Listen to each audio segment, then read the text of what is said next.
Okay, I think it's page 68. I've got a different MISHNA Berura here. It's 68. Siman Chof Hey, we're in the middle of Sif Yud Beis. We were learning about when one has to make another bracha on Tefillen. When does one have to make another bracha? We've just got a few lines left to finish the Sif.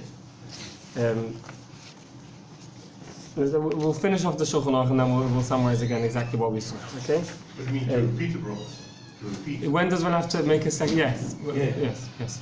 When does it, exactly. So we're on page 68, the last line of the Shulchan Aruch. So at the top, the last line of the Shulchan Aruch. Misha meniach tefillin shel yad uberech. He put on his tefillin shel yad, made a bracha, ubetchilas hahiduk, and he was in the middle of tightening it. Nifsak hakesher shel yad, the knots broke, snapped. Shel yad v'hutzach, last is kesher acher. He then had to take it off, remake the knot. Omnam lo yisich datoi. His mind, he was thinking about the mitzvah of tefillin the whole time. He didn't take his mind off the mitzvah of tefillin. He doesn't need to make another bracha. There's no hesach hadas. He didn't stop thinking about the tefillin. He doesn't use the bracha.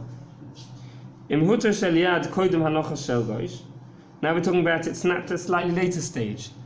Now here he's already tightened the shel yad. He's about to put on the shel rosh, and then the shel yad snapped. So he didn't snap. Here it slipped. It became untied. It became loose. In this case, he can tighten it, and he doesn't have to make another bracha.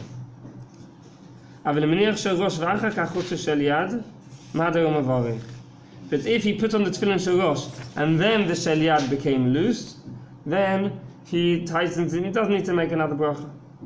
Now the MISHNA Berura here, it's got nun base. If you look at nun base, that's on the same page we're on now, without turning back, on the third wide line. It's the same as if it slips out of place. Becoming loose and slipping out of place is the same. If according to the opinion of the Shulchan Aruch, the same as whether it's the shel yad or the shel rosh, if they slipped out of place or became loose, one has to make another bracha. However, the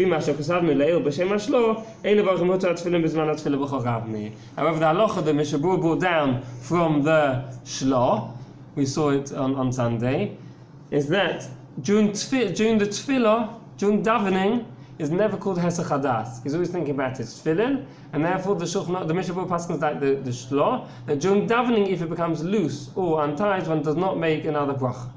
Right, so what we saw at the top was the opinion of the Shulchan Aruch. However, we don't paskin like the Shulchan Aruch. Right, we paskin like the shlo. Paskin like the shlo, that if it's during davening, it becomes loose, or the knot snaps or whatever, one would not make another bracha. So what were the cases when one doesn't need to make another bracha that we saw last time? If one goes to a place or does something where one cannot wear tefillin, that's a proper hesach hadas. For example, he goes to the bathroom, or he takes it off in order to pass wind. Where else did we have to make another bracha? If he took it off with the intention of not putting it back on, and then even if he changed his mind to put it on immediately, then one would have to make another bracha.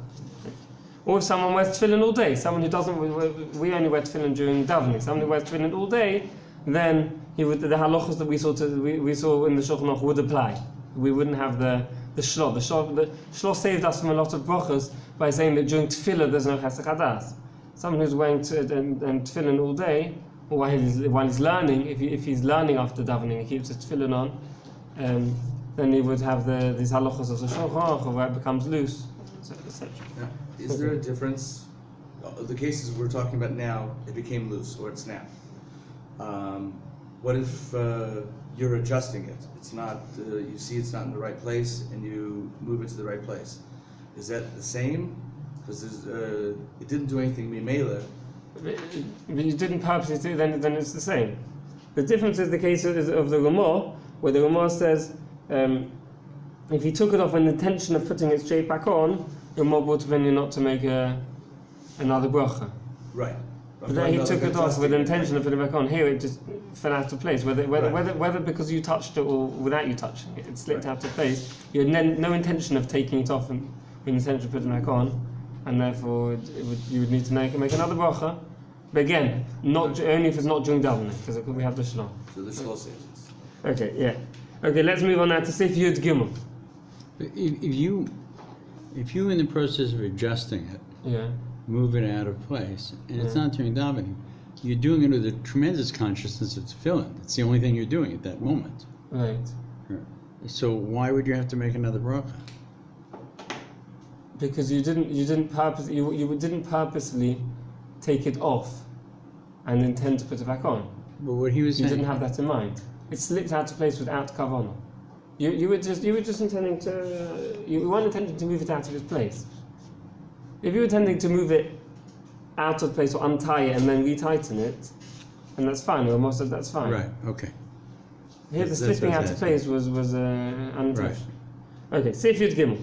Nohagu ha'olam shelo lachos tefillin ad acha kedushas. We've got it back in the Shulchan Aruch. Sif Yud Gimel. Oh, the one time I'm sorry, we didn't read the last few words of Sif Yud Beis. Last few words of Sif Yud Beis. Mutter levarech ha-tefillin she'ulin v'lo yal guzulin. The last few words of Sif Yud Beis. One may make a bracha on borrowed tefillin, but not on stolen tefillin. On borrowed, yes. On stolen, no. Says the MISHNA Berura Seif Cotton Nun Gimel She'ulim. V'afilu b'shor shaloi midas mutter. He can even borrow without asking. Right? Normally we have there's a klal shoyel shaloi midas gazlan. Someone who borrows tefillin, someone who borrows an article without asking permission, is a thief.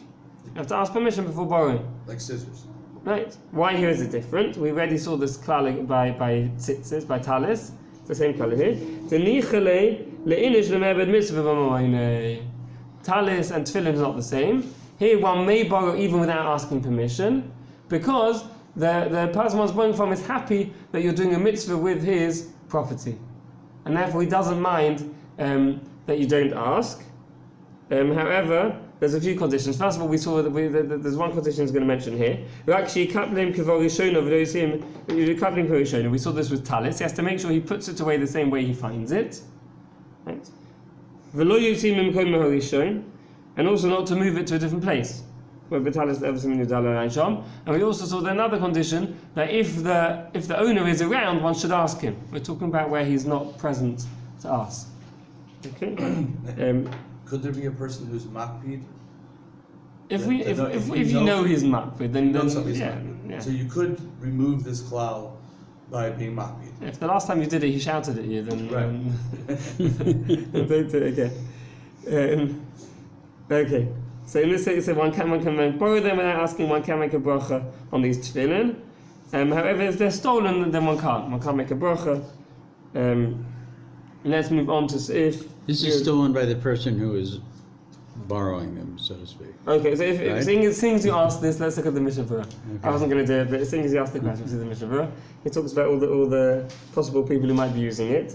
MISHNA Berura said, "Kodem nun dalet gzulim to have a mitzvah habo b'aveira." It's a mitzvah that's come through doing an aveira. V'afilu achar yish, even if the person it was stolen from has already given up hope on finding it. Even so, one may not make a bracha on it. And even b'di'evad he has not been mekayim the mitzvah doing tefillin. The mitzvah of tefillin has not been mekayim. Achimochar ha-tefillin achar yish la'acher. Someone who stole the tefillin, and the first person gave up hope on finding it, and then he sold it on to someone else, is the next person yotze with the tefillin. So the Mogen Avon, the Machtes Shekel hold that the second person can make a bracha.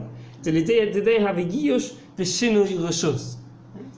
There's Giyush, the first person gave up hope on finding it, and it's passed over to from the Ganef to another person, and therefore, according to the Mogen Avon, Machtes Shekel, one can make a bracha.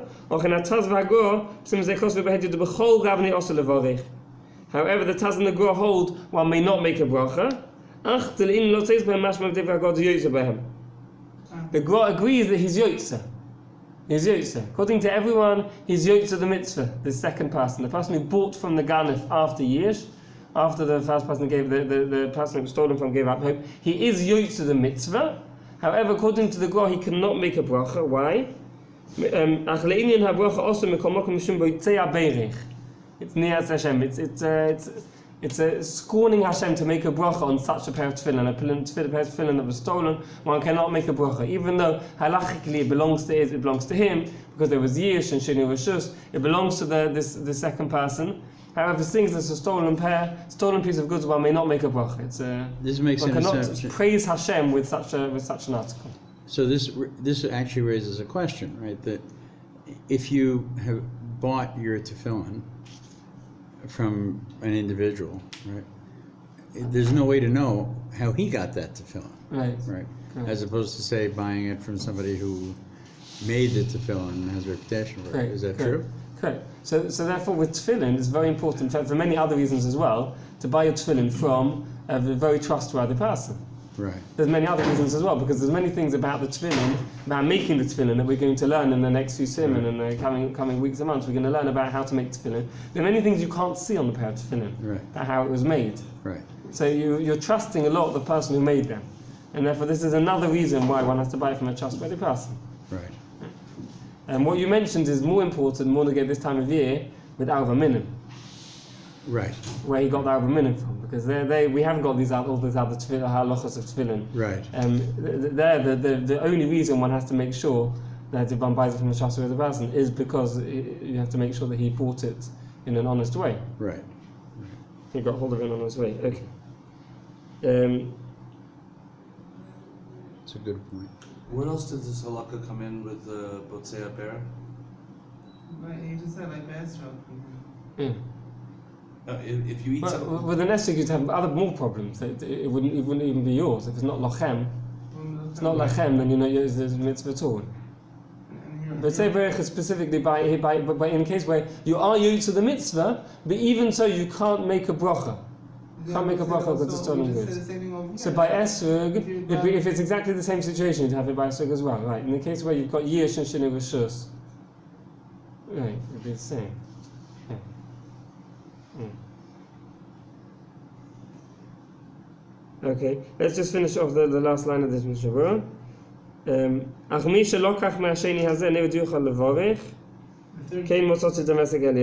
So he says that even so, a third person who bought it from the second one, there the MISHNA Berura says that one could. So even according to the Gra, who said that the person who bought from the Ganef, shouldn't make a bracha. However, if it then got passed on to another pair of hands, then now it's so far removed. He explains, I think that he missed a few words here. Maybe before he explains, because the second person. Right. Sorry, yeah. That the second person, when he bought it, his buying it removes it from the rishus of the owner. That's what does what makes it his. We need two things. We need yish and shini rishus, changing rishus. So what changed rishus from the hands of the gazlan to the hands of the second person is the buying of the second person. Therefore, he couldn't make a bracha. Whereas when it gets passed on to the third person, his buying didn't do anything. Okay. Now let's move on to Sifut Gimel. When can one make the bracha? When does one remove tefillin? Sifut Gimel. Nohagu ha'olam shelo yilach tefillin adacha kedushas v'alitzion. The minhag is not to take off the tefillin until after the kedusha of v'alitzion. In the beginning of v'alitzion, we have what's called kedusha de sidra, the kedusha which is translated into Aramaic. And that kedusha, one should not take off tefillin until after kedushas v'alitzion. That's the kadosh. Yeah. So it's not till the end of v'alitzion. That's what I originally thought.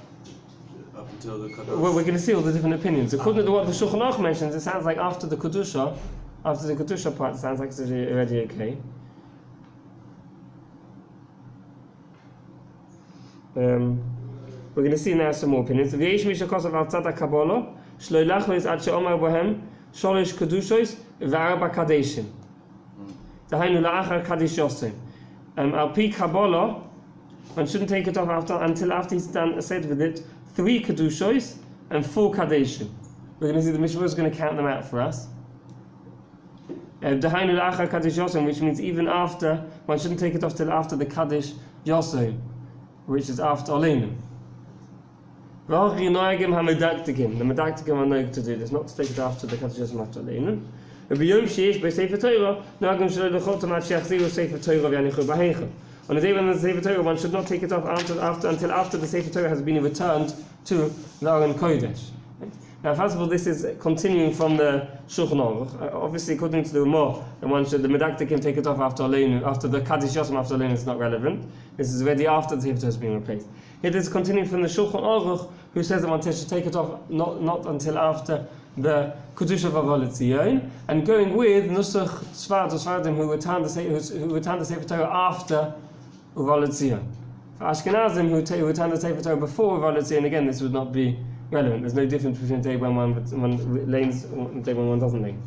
Hagar, and this is what the Ramah now points out. This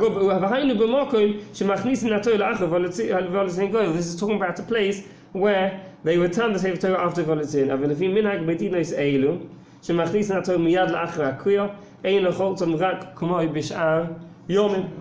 However, in Nusach Ashkenaz, there's no difference between the day when one lanes and when one doesn't, because the Volitzin is said after the Sefer Torah is replaced. On Rosh Chodesh, one takes them off before Musaf. And so too on Chol HaMoed, in a place where they put on Tefillen on Chol HaMoed. In Eretz Yisrael they don't. V'dafka b'makom she'omim b'musaf kedushas keser. So the Ramah says this is only in a place where they say kedushas keser, nusach sfad. When they say kedushas keser, musaf mihu noagim l'salkum kodem musaf b'chol makom. However, the minhag is in all places where they put on Tefillen on Chol HaMoed, even if they don't take Kedushas Keser, we take off the Tefillen before Musaf. Exactly when? We'll see in the MISHNA Berura. Let's have a look at the MISHNA Berura of Cotton Nun Hey. So the minhag of Eretz Yisrael is nobody wears tefillin on Chol HaMoed? Definitely among, I'm not familiar with this Sfadim, definitely among Ashkenazim there's no one puts on Tefillen. Yeah. Nun Hey. Noagu Ha'ilam. There's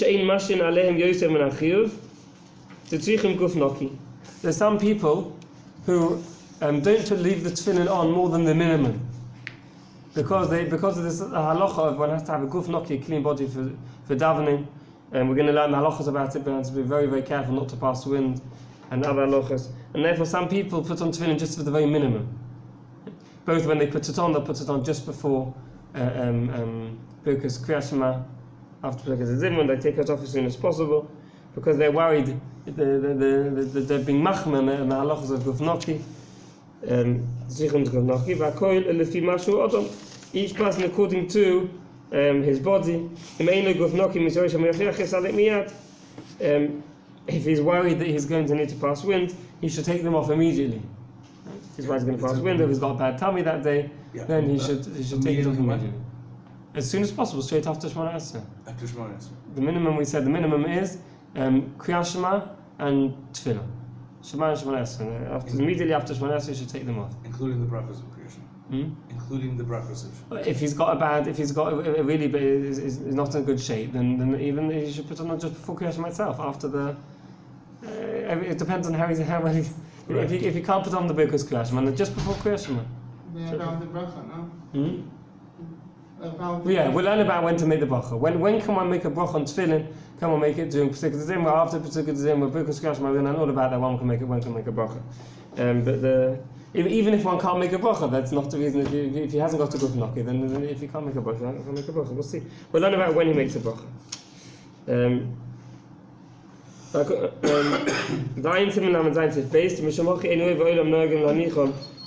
This is the reason why we don't wear tefillin all day, because of this problem of guf noki. In the olden days they would wear tefillin for longer. Nowadays we just wear it just for davening, because we're worried it's very difficult to keep a guf noki, a clean body.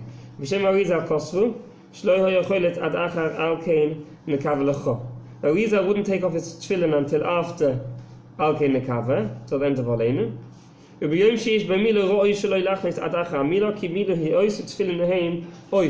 day when there's a bris milah, one should not take off the tefillin until after the bris milah, because the tefillin are an oist. Even if it's someone else's breast. Hmm? Even if it's someone else's breast. Yes, yes. This is in places where you have a bris straight after davening.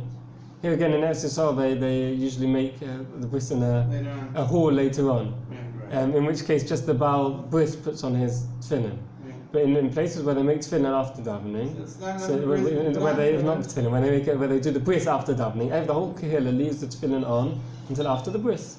So it's not enough of a reason to put it on for them, but it's enough of a reason not to take them off. Right. Because it's difficult to tell the whole tzibur to bring that tefillin with to the hall, so they don't bring it. Yeah, the whole kehillah leaves the tefillin on until after the bris.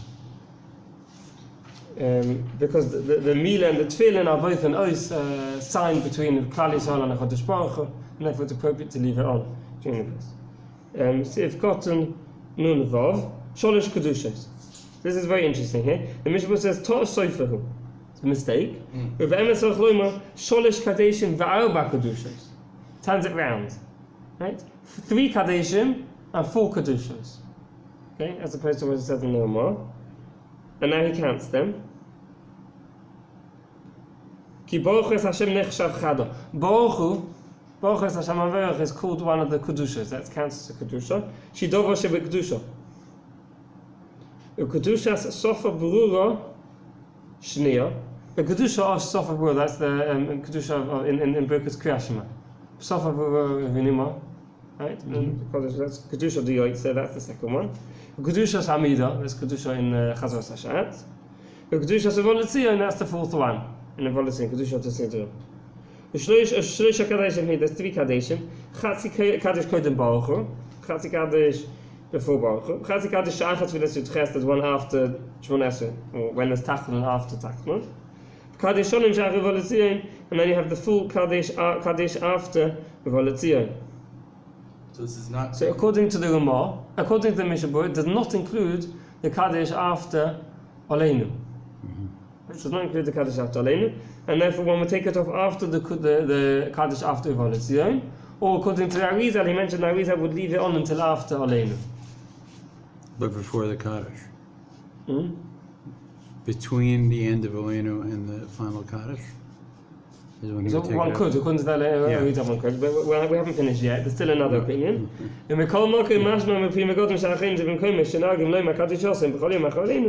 However, the Pri Megadim and others say that in a place where they say Kaddish Yosef after Aleinu, where there is Kaddish after Aleinu,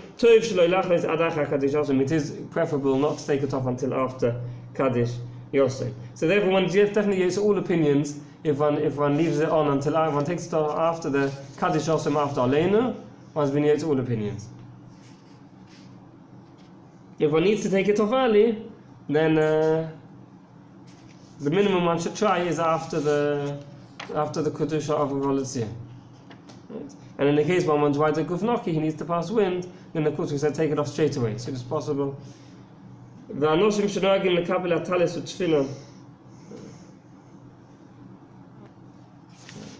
Okay, let's just finish this. It's gotten very late. People who are noiheg to fold their talis and tefillin and put them away in the tig while Beis HaMes Kaddish, while Kaddish is being said, lo yofahin knows, and this is incorrect. One really has to have a lot of kavana when saying Omeni Yesh Megabo. Omeni Yesh Megabo is even a higher level than Kedusha. It's